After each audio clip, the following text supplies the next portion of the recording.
Hi guys, I hope you're fine. So today we're going to look at our tutorial 9 based on financial crisis. The reason why we say financial crisis is because we're taking it as an example, or we're taking it as a sample, right?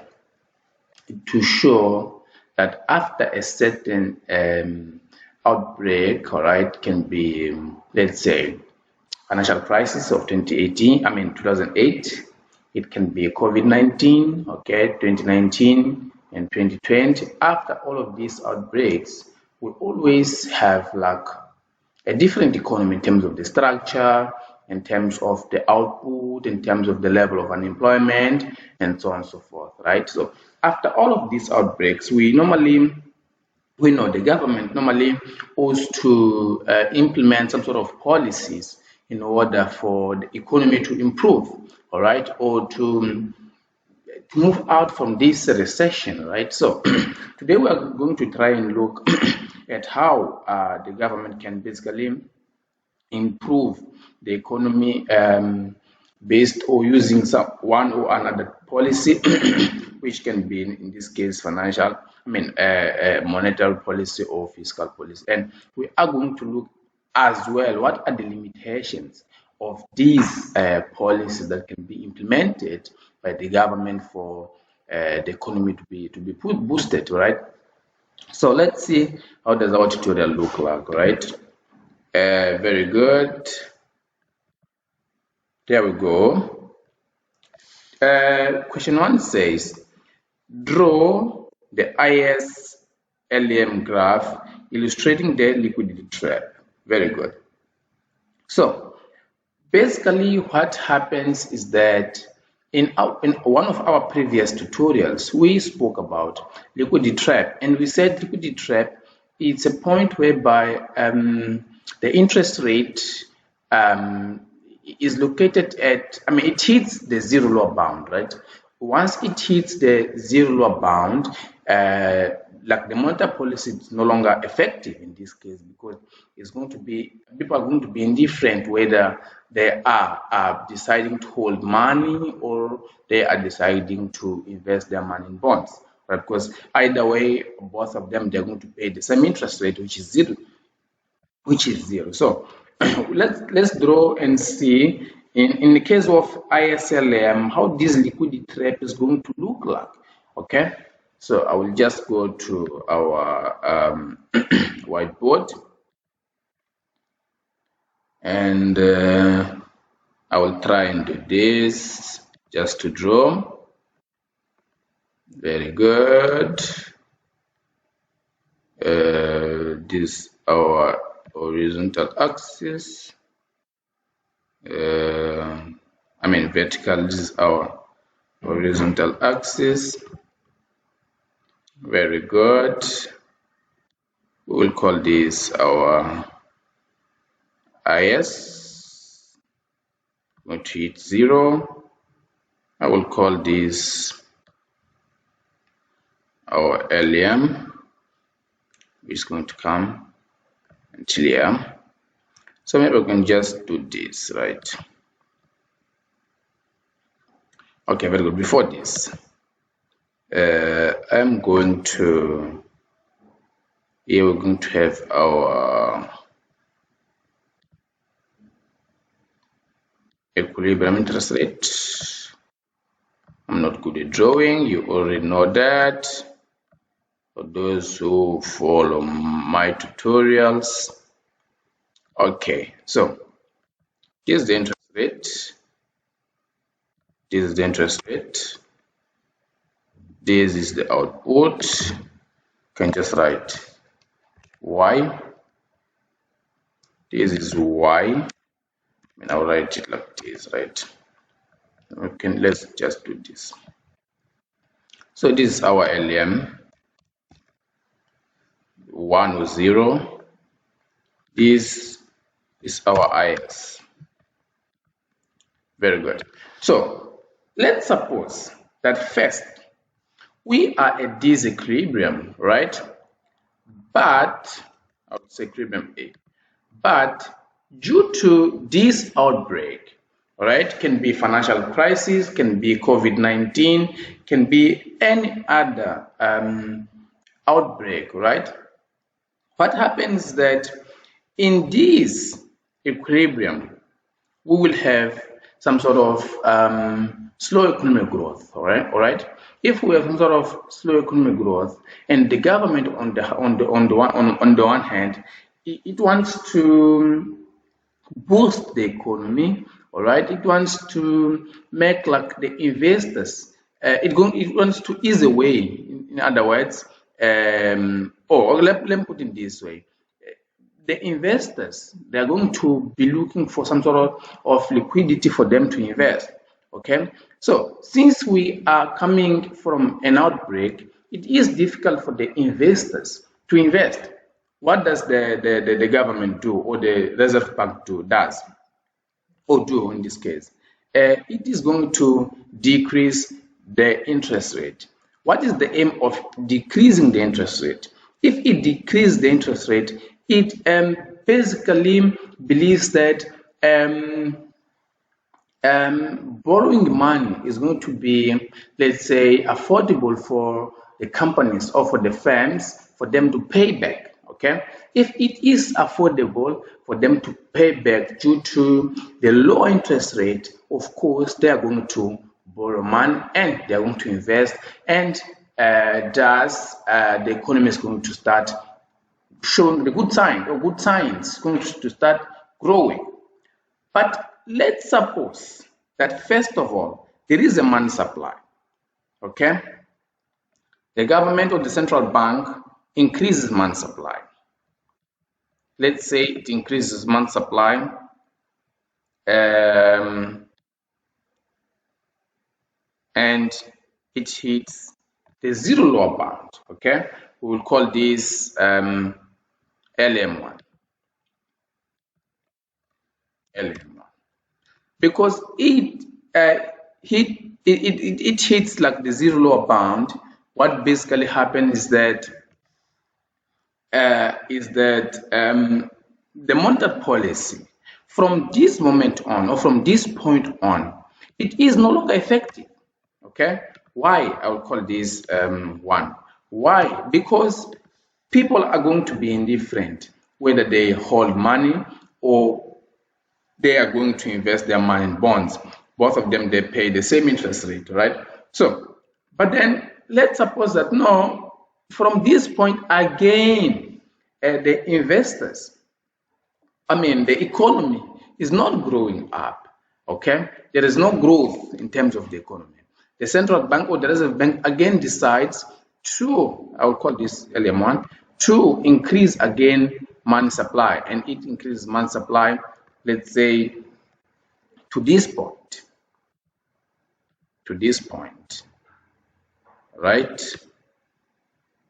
In other words, what happens is that from zero lower bound, any change that is going to be made to money in terms of money supply, it is not going to yield good results, or it is not going to yield results. As you can see here, we have, let's say, a horizontal movement different from these, from point A to point B. We can even write here point B. Okay, equilibrium B, and this is C. All right, so this is what basically happens when we have these like an increase in money supply while until it hits like the zero lower bound. All right, and at this point, exactly point B, we have the liquidity trap. All right, so I'll call this LM2. Here we have the liquidity trap. Okay, so this is what basically happens. Okay, so I can just maybe show something here like this. I'm going to go like this. Or yeah, so this is what happens when we have liquidity trap in IS earlier. Maybe just to summarize, in words, we can say here we will have some sort of we can say,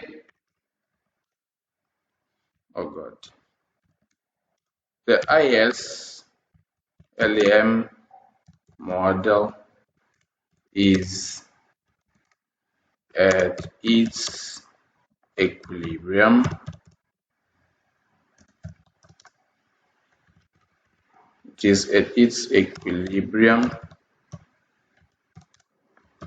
at point A, right?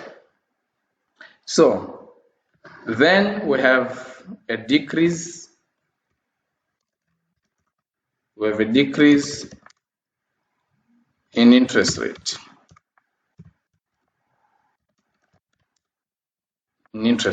Okay.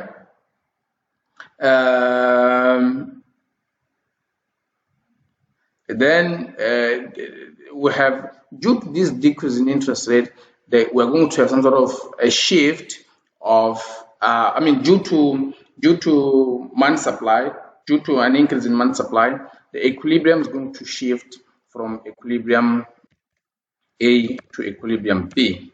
You can say new equilibrium,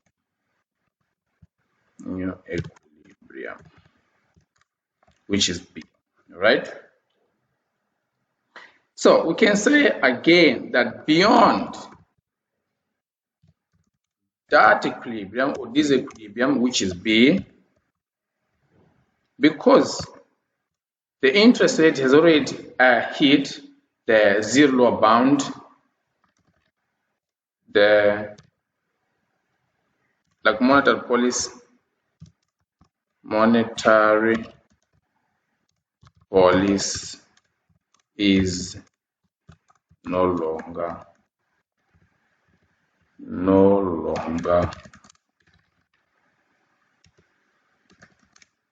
effective. Very good. That means it will need the government will need like some other policies in order for it to address or in order for it to boost the economy, right? But then in this case, the monetary policy, it is no longer effective, and that's it. Very good. Let's move on and see what does 1.1 say. Okay, 1.2. No, 1.1. What policy options are available to the government to increase the output? All right, we've already stressed that because we are coming from an outbreak and the government has been putting in place some measures, some policies, such as a decrease or an increase in money supply to make, other ways to decrease the interest rate and thus attract investors to go and borrow money and they start investing and hence increase output. Because this strategy is no longer effective due to this liquidity trap, it was to draw or it was to adopt another policy. All right. So the question is, what are the other options available for the government to do likewise? Okay. So we can see that apart from monetary policy, we can also have fiscal policy. Okay, here we will say 1.2, 1.1. This is question 1, right? So here we will say question 1.1. What are the other options in terms of the policies?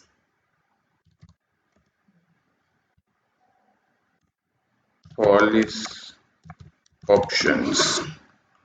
We have, I will just say, apart from monetary policy, which is what we have already, we were discussing, we can have Fiscal policy.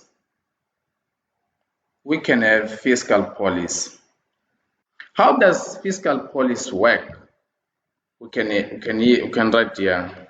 Apart from monetary policy, we have fiscal policy. How does this work to take out the economy out of the recession, or out of this, recession, yes, due to this outbreak, which can be COVID-19. Okay, this is a good example because now we are going through an outbreak. All right, so after this, what are the measures, what are the policies that the government can put in place? Okay, the fiscal policy can be basically used in such a way that the government can increase government spending. The reason why we say the government should increase government spending is because we can say that the consumers, in terms of the families, okay, the families cannot afford, first of all. And we know that about 70% or 65% of the economy, of any economy around the world, is made up by the consumption. Okay, so if the consumption is low, obviously the economy is not going to be that good. All right, so if we can do something in order to boost or to increase consumption, we can say that we are some step forward in terms of improving or in terms of boosting the economy. Okay, so if the government increases government spending, we can say that the economy is going to grow somehow. Okay, this is the first thing. The second thing is that the government can also decrease what we call tax, because if it decreases tax, let's suppose that it decreases taxes that are paid by firms or by families. All right, if firms are paying tax and they benefit from tax relief, that means they're going to invest more. If people are paying tax and they benefit from tax relief, they are going to earn more income. More income is a sign of, it leads to high consumption. Okay, higher consumption leads to high economic growth, and so on, so forward. Okay, so moving on, here we'll have question 1.2. Let's see, what does it say? It says, what happens during the liquidity trap? What happens during the liquidity trap? Very good. We have already said that the liquidity trap is a point whereby the interest rate hits the zero lower bound or is closer to zero, okay, whereby the policy or the monetary policy is no longer effective. Okay, so in terms of the description, you can just say the economy is initially at point A, okay, with output and interest rate. I've already said this somehow, okay. I've already said this in somehow. We can just repeat, okay. The economy is at its initial equilibrium. Initial equilibrium. Very good. With I and Y. I and Y, they are interest rate and output. Okay, so what happens is that in order to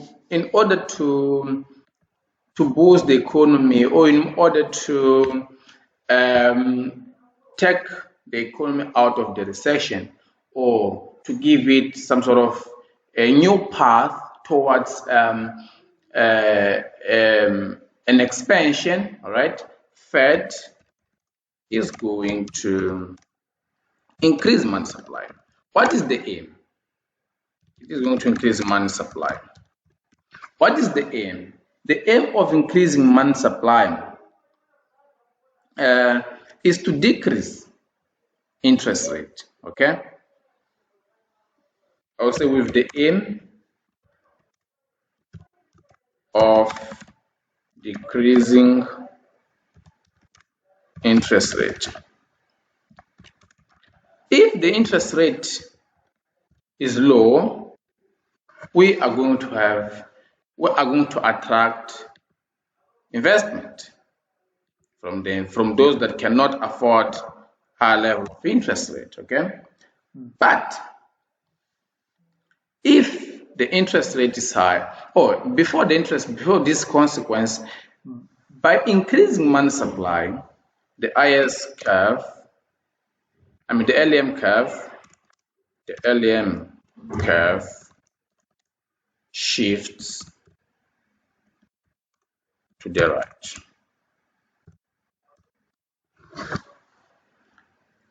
It shifts to the right, and hence the new equilibrium. If you are looking at our phase graph, okay, here the new equilibrium is B. The new equilibrium B in this case is a shift.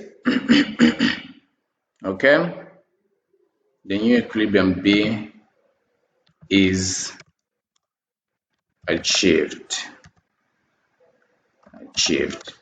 and from that moment on, the interest rate hits zero low bound. Okay, once this happens, we are going to say that output, it is going to increase at that moment in the short term. The output Y increases from Y to Y1, right? But because we are always at zero in terms of the interest rate, okay, from that moment on, even if we keep increasing money supply, the monetary policy is no longer monetary policy is no longer effective, and thus the output can not increase anymore.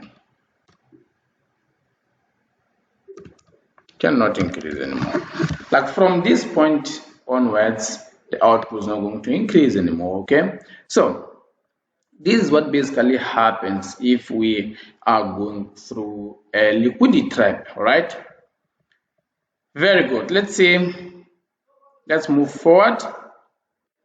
Very good, there we go. So now we'll go to question 2. We'll go to question 2. I will just clean my whiteboard. Clean. Very good.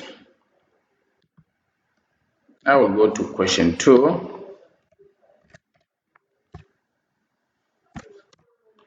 Let's see what does it say.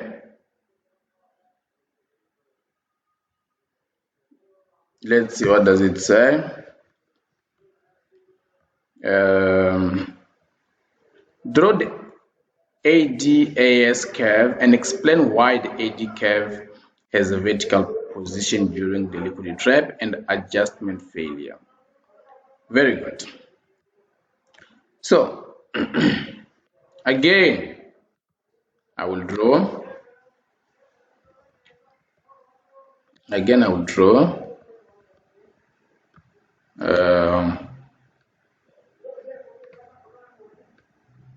Again, I will draw. Very good. This. Okay, I will still do this, right? Oh, very good. I will still do this. Okay. Now I will do this. Let me just use the pencil to see how is it going to look like, right? All right. Oh, okay, very good. So I will call this AS. I will call this AD. I will call this price level. I will call this output. I will call this output. And there we go. This is the ADAS model, okay? But here we have, in other words, the ADAS model is the overall model, okay? What does this mean? It means that whatever happens to the goods market, whatever happens to the labor market, whatever happens to financial market, then all of these impacts, all of these consequences, they come together. We analyze them in the AD and AS model, okay? So I can just maybe show the increase in AS as well. I mean a decrease. I will do this. Then I can even do this. Okay. I can still do this. Okay. So I will call this AS1. AS1. I will call this AS2. All right. So, let me see the question first. Draw S can explain why the okay, very good. So basically what happens is that AD curve, it is vertical.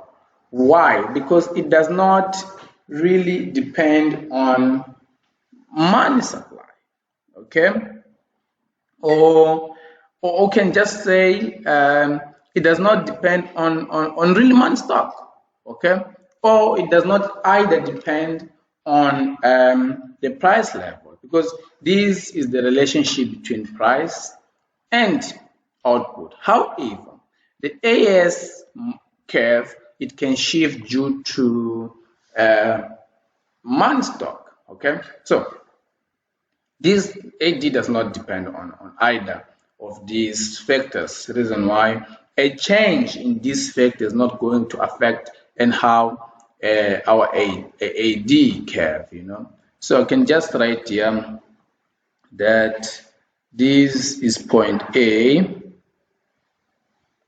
This is point A, initial equilibrium.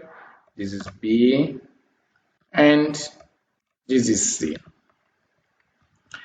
And I will say the AD curve, okay, the AD curve is vertical because does not depend on really money stock and price level. and price levels. Very good. So this is the reason why AD is vertical, okay? So let's move to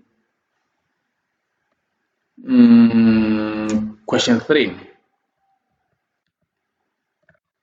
Question 3. The question is, what happens to the AS and AD curves when the Fed increases demand supply? What happens to AD, AS curves when Fed increases demand supply? I mean, in our example, I assumed that the Fed has already increased demand supply. So I was just trying to show you what basically, or how this curve or this graph would look like, okay? So let's move a bit on and discuss this. Okay, first we can see that before an increase in demand supply, the economy is at its initial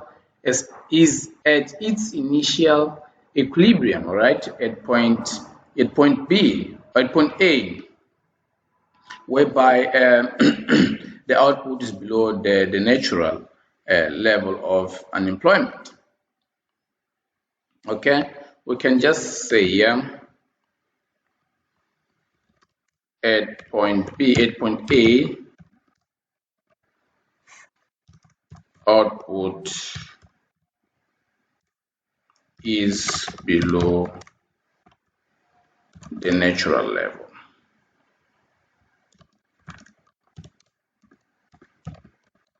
Very good. Which is this point, right? So from now on, we assume that the Fed, or in this case Fed, it is going to increase demand supply, okay? What is the reason why it increases demand supply? We have already stressed. We are increasing demand supply because we believe that the interest rate is going to decrease. Okay, if the interest rate decreases, we are going to have some sort of good levels of investment, and from that moment on, the economy is going to start growing again. Okay, and as a consequence, AS is going to shift down over time. All right, AS curve shifts down over time. Like the more the Fed increases demand supply, okay, the more the curve, the AS curve is going to shift. And in this case, we can say unemployment exists. Unemployment exists, right? Going a little bit forward, if unemployment exists, that means those that will be employed, they are going to demand more wages. Okay? Because, in other words, there is some sort of, I mean, there is not exactly like that, but then they're going to be some sort of a downward pressure on wages. What does this mean? It means that if there is a high level of unemployment, the supply for labor is less than, I mean, the demand for labor is less than supply for the same labor. What does this mean? It means that those that are supplying labor, they will be available, or they will even accept lower wages. Okay, so in other words, the firms are going to be paying whatever they feel like is good for them to be paying. There is no pressure on the wages. So we can say there is a downward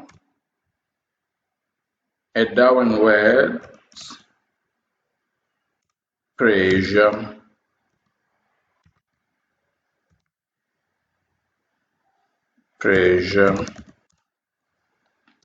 on wages. Very good. Moving forward, we can say that as the graph shows, we will have some sort of shift of AS from point A to point C. So we can say AS moves from A to C. And as a consequence, Y remains unchanged. That means there is no growth at this point in time. Y remains unchanged. Very good. So this was our tutorial 9. We are going to end it here. If you have any doubt, please don't hesitate. Just email us on Santos Negas Villa and we will respond it straightforward. Thank you very much. See you in the next video. Bye bye.